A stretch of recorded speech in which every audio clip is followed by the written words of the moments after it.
On this, keeping it light, trying to go through with a light staccato and all 16th notes, there's a lot of 8th notes that are thrown into these patterns. And my personal opinion is when you have 8th notes that are in here, to play the 8th notes longer, not staccato. You don't want to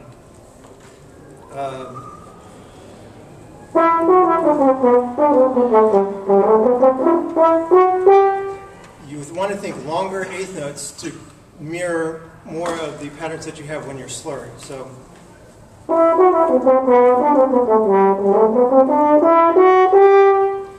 and that's good, like I said, going to closely match the slurred patterns there. Bring out the dynamic shaping. What makes this piece fun to play is the constant building up and then falling back down, building back up. And if you would even look, it's not in your example here, but if you would look on even further in this etude in the book, it's going to have segments where it has even longer phrases that start piano and build all the way back up. So this is very classic co-process, where very playful use of dynamics here. So again, what do the judges want to hear?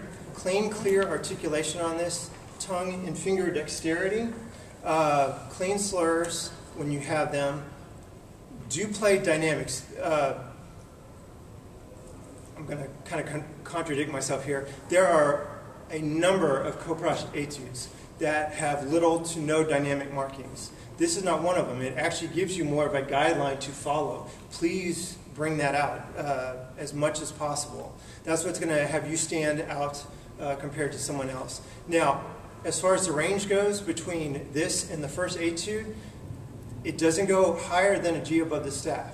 So there's going to be more students that can play the different etudes. You want to make sure that you're bringing out the little nuances like dynamics, like the phrasing, like articulation. Okay? A couple of other points in general to a successful audition that I want to make sure that I bring out. Scales. For horn students, for any student, scales are a third of your audition. The points that you get for an audition, it's a very significant portion. There's a lot of times that a student will go into an audition, and I can say this being back behind the screen on the other side judging, a student will kind of hack their way through the scales, not very impressive, and that's the first impression that a judge gets of you. So they might kind of rank you based off of scales in the middle of the pack. And then they might come in on the first etude and just completely blow you away, play it great, and get very high scores, but yet that student, even if they have a strong audition on the first and second etude, they don't get first or even second chair. In fact, they're kind of borderline to making a band, especially at the state level. And the students kind of walk away wondering why that is when they feel like they nailed the audition. Well, they forgot to think about a third of their audition comes from those scales. So those need to be automatic points for you and kind of build up your confidence going into the actual etudes. I mentioned emptying water before you play. Every time you play, check yourself before you go into the audition room. Check yourself as you get into that audition seat.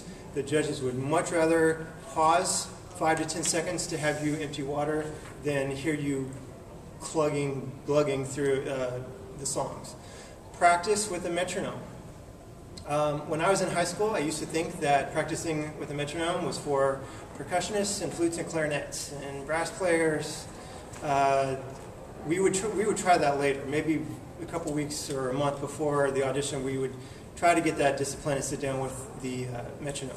That needs to be a part of the process from day one to get that discipline. Make sure you learn it the right way, because it's a lot harder to unlearn something than it is to learn it the right way from the very beginning. Also, as a horn player, try to understand that you're playing a difficult instrument, you're playing difficult songs. While you're practicing, trying to give your best performance, perfection is not always going to be a reality for you. And I think some kids go into an audition with such pressure on themselves to make it be a flawless performance. And the moment they clam a note or miss something, then it screws with their psyche and they're shot for the rest of the audition. There's a reason that, you know, there are so many jokes out there with French horns relating to missing notes. Unfortunately, that's the nature of our instrument. It's not easy. Your ability to react to something, get back on into the song, and just your goal for an audition is to go in there, stick to your game plan, whatever that may be. Don't be fazed by what you hear around you, and just try to do your very best. Your practice sessions, yes, you're going to try to strive for perfection. You're going to obviously try to do the very best you can, but along the way, you need to give yourself permission to miss a note, because ultimately that's what's going to give you a better audition in the long run, is your ability to react in that way. So I hope all of these things help prepare you for a successful audition. Practice, practice, practice. When you're not practicing, someone out there is, and it just needs to be an understanding, what is your goal? What is your motivation? What is driving you to do this?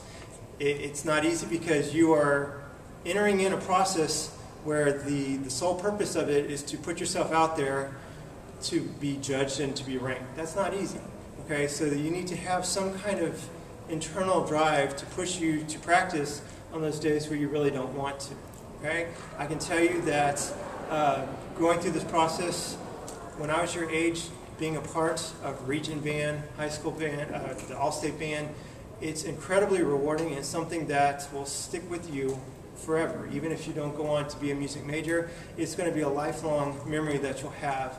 And so no one's going to regret the time that they put in if it leads to a rewarding experience like that. Thank you very much for your time. Are there any questions? Anything